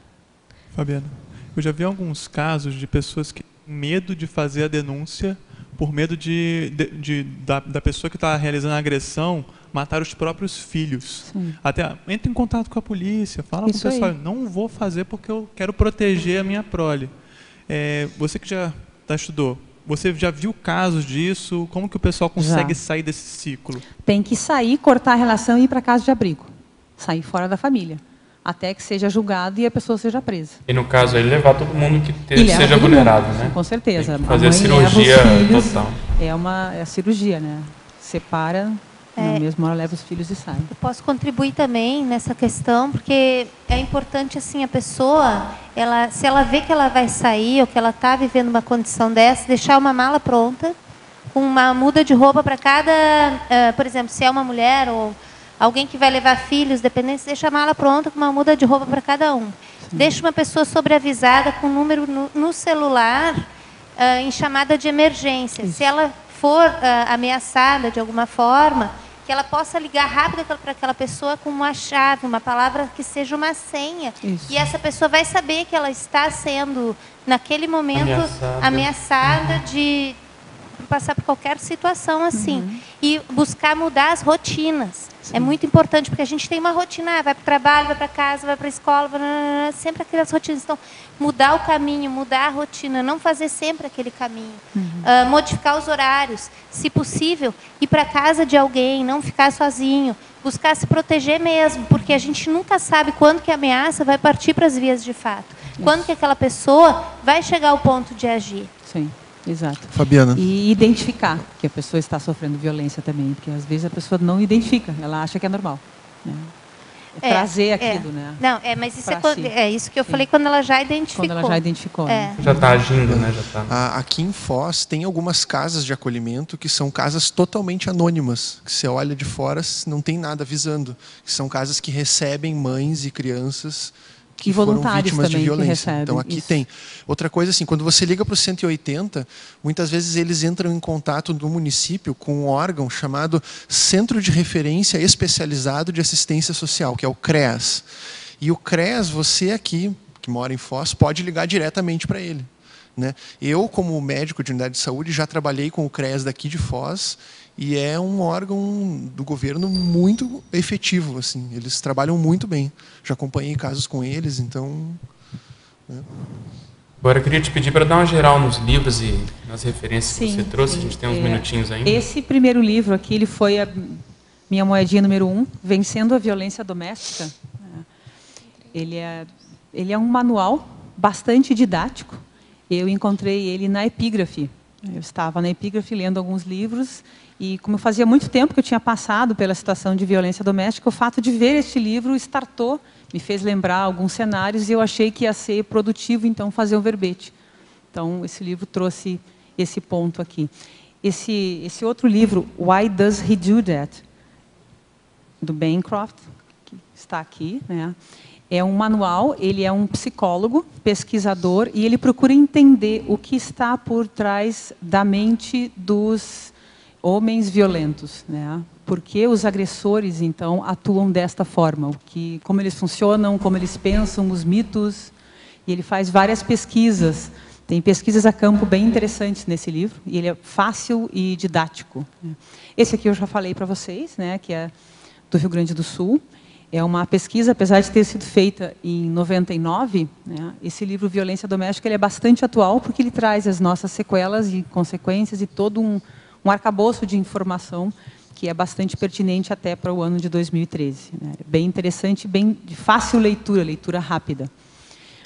Esse aqui da Couto, Violência Doméstica, uma nova intervenção terapêutica, também é interessante porque ela vai trazendo formas de abordagem distinta para a mulher, especificamente, que foi vitimizada, ou para quem foi vitimizada.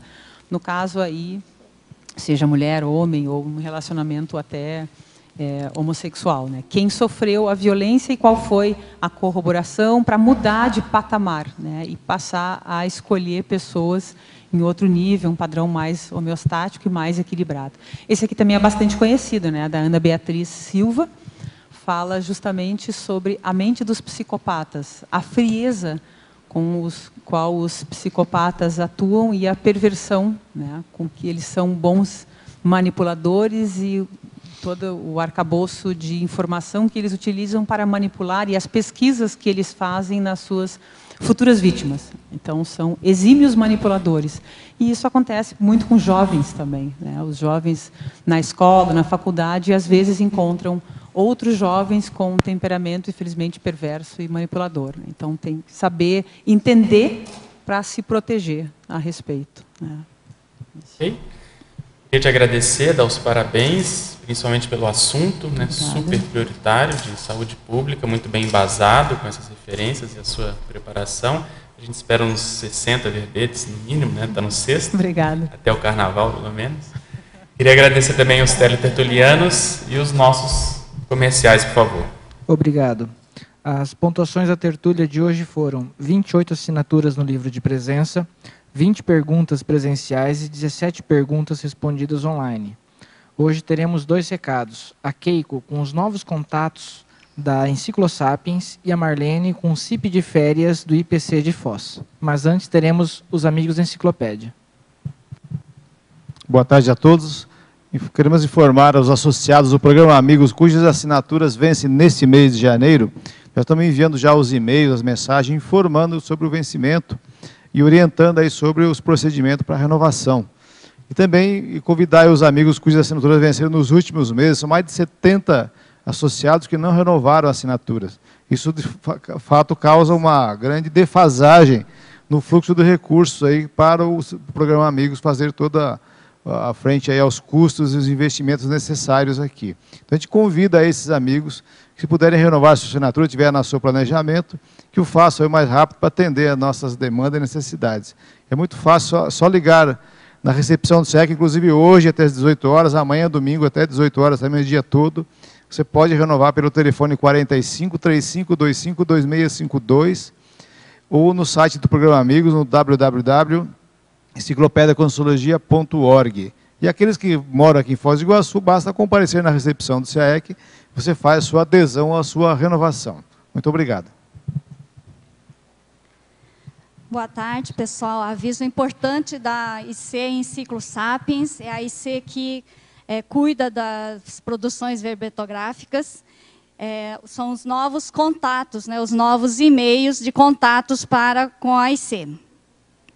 Então, comunicamos a todos os tertulianos e teletertulianos interessados em escrever os seus verbetes, verbetorandos e verbetógrafos, para enviar os títulos, né, proposta de títulos. Então, peguem caneta, papel e caneta para anotar, por favor. Títulos, no plural, @enciclosapiens, soletrando ENCYCLOSS, 2 S, APIENS, enciclosapiens.org. E para enviar os novos verbetes para revisão, neoverbetes, né, então é neoverbetes, também no plural, @enciclosapiens.org. Então é com Y e com 2 S. Obrigada. Boa tarde.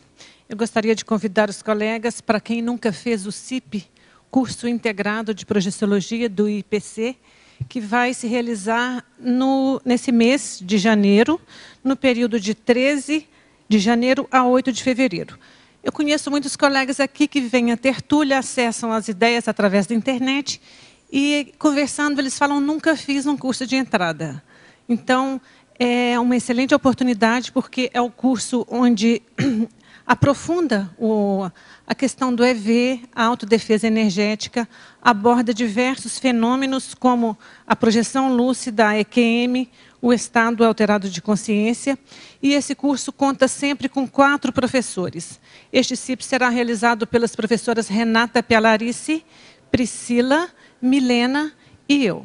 Então, para fazer as inscrições, vocês podem se dirigir lá na rua Rui Barbosa, 820, 8º andar, no centro de Foz do Iguaçu, ou no Polo Discernimento. Eu aguardo vocês. Obrigada.